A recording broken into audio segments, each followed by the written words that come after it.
Taking a closer look at a topic that has generated and is still generating lots and lots of interest among Nigerians. It's called Declaration of Assets. What does it mean and who is eligible to declare assets? These are some of the questions we're putting on the front burner in this edition. Please stay tuned. I am Grace Oyenubi.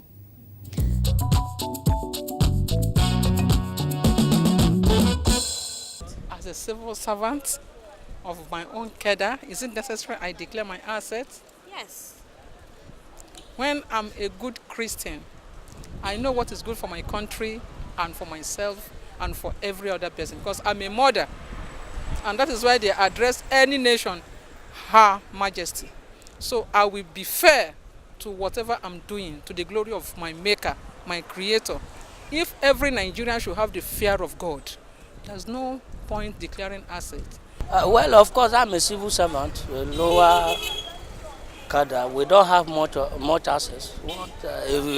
For instance, I don't have any access to declare. About the issue of assets, due to maybe for the past time, they normally issue a form maybe for each and everyone to fill his assets. Though, let me say as per 2003 or 2004, it has been in categories. Maybe if you are level 7 and above, somebody that's below level 7 does not have anything to do with that. That's the general perception of some low-cadre civil servants. But the irony is that the position of the law is a different ballgame. Constitutionally, all public officers from level 01 to the highest serving public or political office holder is expected to declare, is bound by this provision. What the Code of Conduct Bureau did in the past years was to peg the level of officers that should declare at certain times because of just for logistic and administrative convenience. But at the last retreat in 2006, when the Bureau had a retreat for its management officers, it was decided that all public officers at the federal, state, and local government levels should be made to declare their assets. It's generally accepted that honesty and transparency should be cardinal principles for anyone holding public office. Declaration of assets should therefore be seen as a way of upholding these principles. The Nigerian Constitution has even reinforced these principles with the recognition accorded to the Code of Conduct Bureau and Tribunal to deal with complaints of corruption by public servants. This is meant to instill a high standard of morality in the conduct of government business. Asset declaration is the major tool with which the Bureau enforces the Code of Conduct for public officers.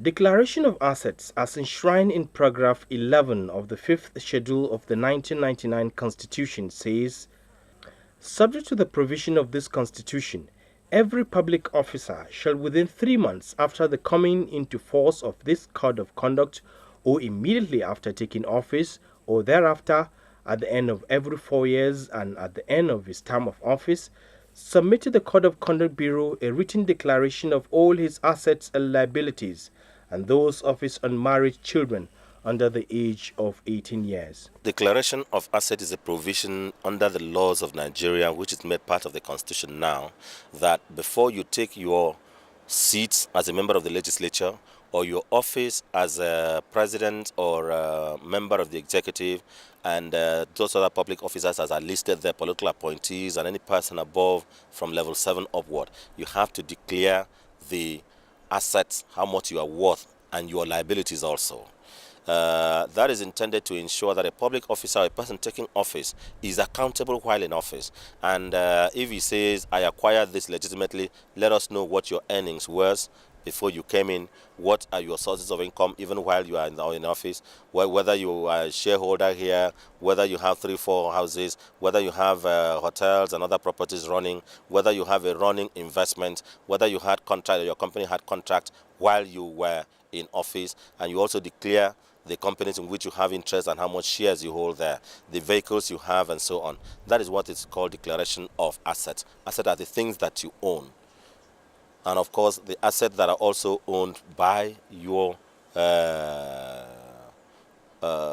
by persons who are like your children, below a certain age. Still in the Constitution, Section 185 states that a person elected to the office of the governor of a state shall not begin to perform the functions of that office until he has declared his assets and liabilities as prescribed in the Constitution and has subsequently taken and subscribed the oath of allegiance and oath of office prescribed in the 7th schedule to this Constitution. Declaration of assets require the collection of forms from the Code of Conduct Bureau, filling the forms and declaring the contents on oath in a court of law before submission to the Bureau. What is the compliance level of those mandated by law to declare our asset? Yeah, the compliance level is encouraging because of the aggressive enlightenment carried out by the Bureau, because we visit agencies, we carry out public fora, we use the media and the rest of them. It is actually not our duty to ensure that, to tell the public officers, because it's a constitutional provision, but we feel morally obliged to take the extra step to enlighten them, sensitize public officers to this provision so that they can comply. And over the years, the compliance level has been quite encouraging. And for political office holders, of course, they know that some of them cannot even take up their offices without doing it, because they will only be opening themselves up to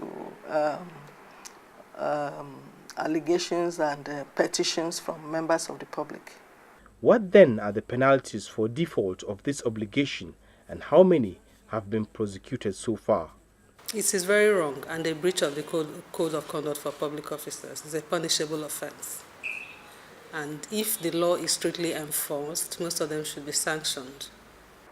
Where an officer defaults in asset declaration, either by not declaring or not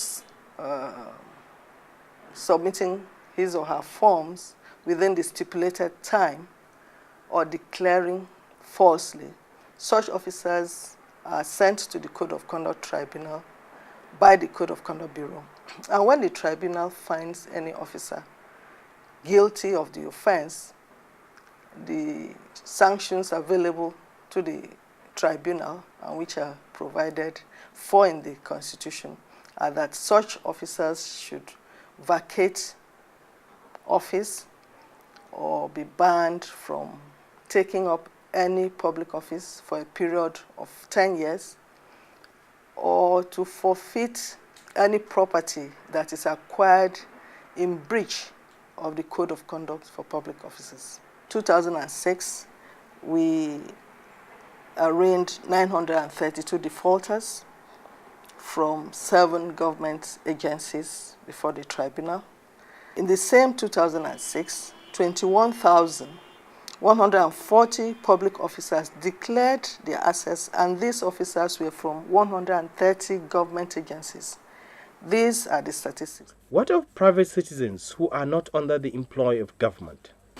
Why? Why should they tell people like us to declare assets? If I'm accountable to somebody, I'm accountable to myself, because it is in the private sector. I do it myself, I got it myself, I struggled myself. So I should not be accountable to anybody. It's me. The mandate of the Code of Conduct Bureau as the structure in place to enforce the Code of Conduct for Public Officers, which is where the asset declaration provision comes up, covers only public officers. Private individuals are not covered by this provision, because they are not receiving their earnings, their stipends, allowances from public funds, from public treasury or funds. So they are not bound by this provision.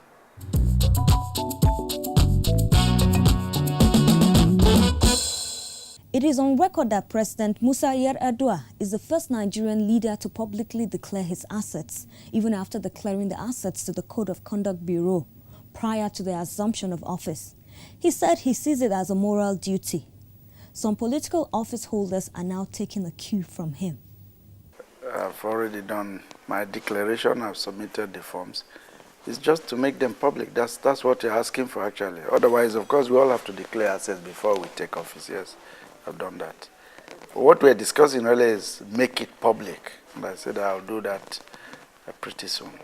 In law, in terms of the Constitution, with regards to the declaration of assets, the operative word is that a person elected to an office shall declare his assets before assuming that office.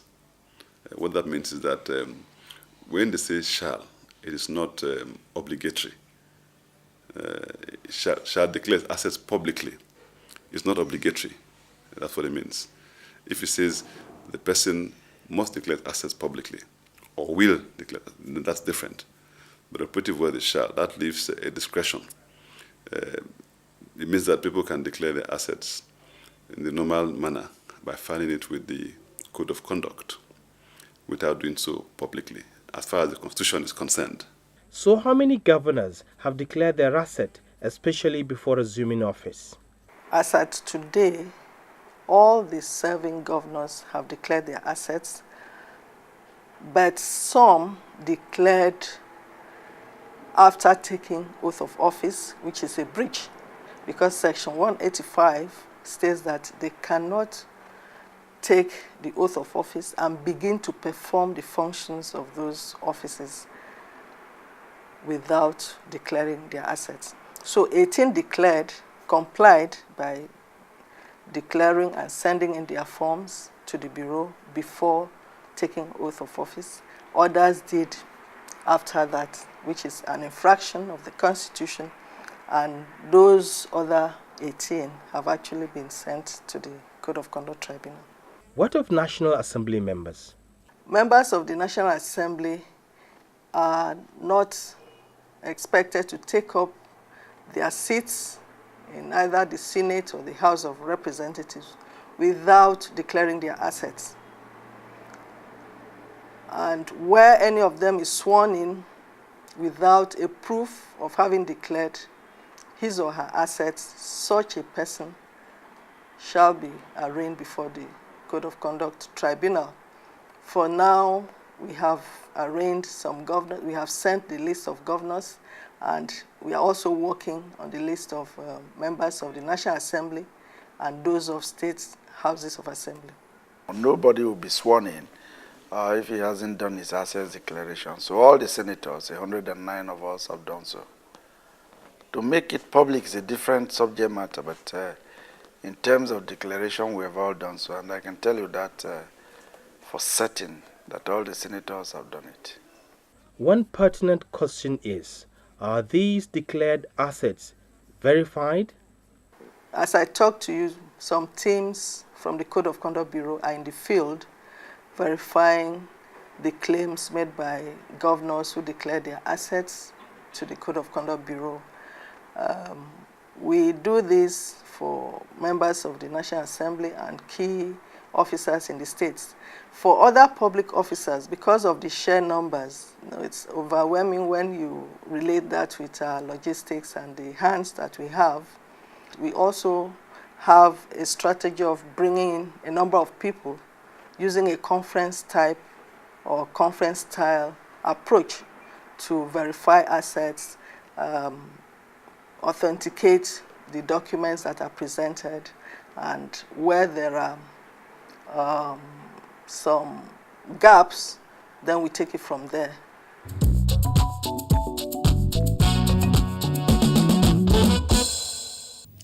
One major problem the anti-graft budget says it faces is the declaration of assets after a tenure of 4 years as stipulated by law.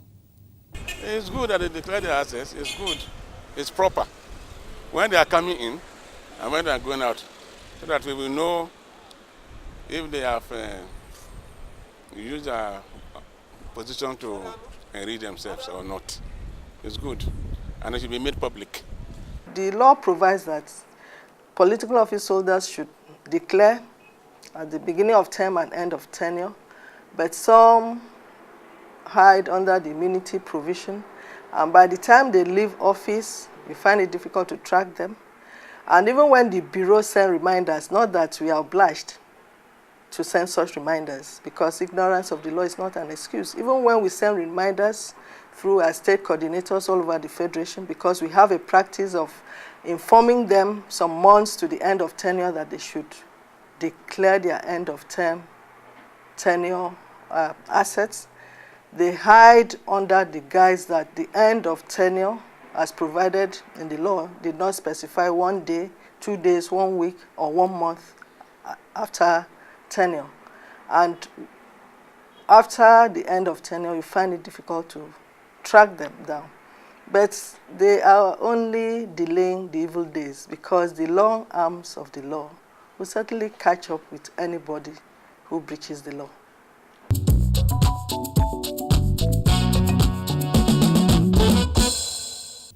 In a place like the United States, at the federal level, candidates for elected office, elected officials and high-level appointed officials are required to submit a publicly available personal financial disclosure report. These reports are to be filled initially upon entering service, thereafter annually. A termination report is also required upon leaving the position. In the executive branch, there is also a confidential financial disclosure requirement for those who serve in positions that are not covered by the publicly available financial disclosure report system, that is, the most senior positions, but who nonetheless serve in the responsible and decisive positions. Similar public reporting requirements are also imposed on elected representatives in the legislative branch as well as on federal judges. In Nigeria, however, Section 3, Part 1C of the Third Schedule of the Constitution provides that the Bureau is to retain custody of such declaration, that is, asset declaration, and make them available for inspection by any citizens of Nigeria on such time and condition as the National Assembly may prescribe. It is believed by Nigerians that the declaration forms of those entrusted with public responsibilities should not be treated as official secrets. The National Assembly may prescribe terms and conditions for the public to access the forms. It's been said in some quarters that the public access to information would be enhanced by enacting the Freedom of Information Bill. What role can the public play to ensure accountability from public servants? The public has a major role to play in this, because we cannot carry out this mandate effectively without the support of the public. The public must insist on the right to be served, the right for quality service, and such insistence will make them to report cases of breach where standards are not met to the respective agencies, so that certain actions can be taken to ensure there's such actions or whatever situations are redressed. And unless the public insists on their rights, insists on accountability, there's not much the dedicated agencies can do, because they will have to rely on the public to provide information. And this information must also be credible to achieve the expected results. All petitions received are acknowledged within 48 hours. And the petitions that come to the Bureau go through a process. After being received, briefs are prepared by the Department of Investigation and Monitoring and sent to a structure that is in place to enhance professionalism in handling this, which is the Petitions Screening Committee.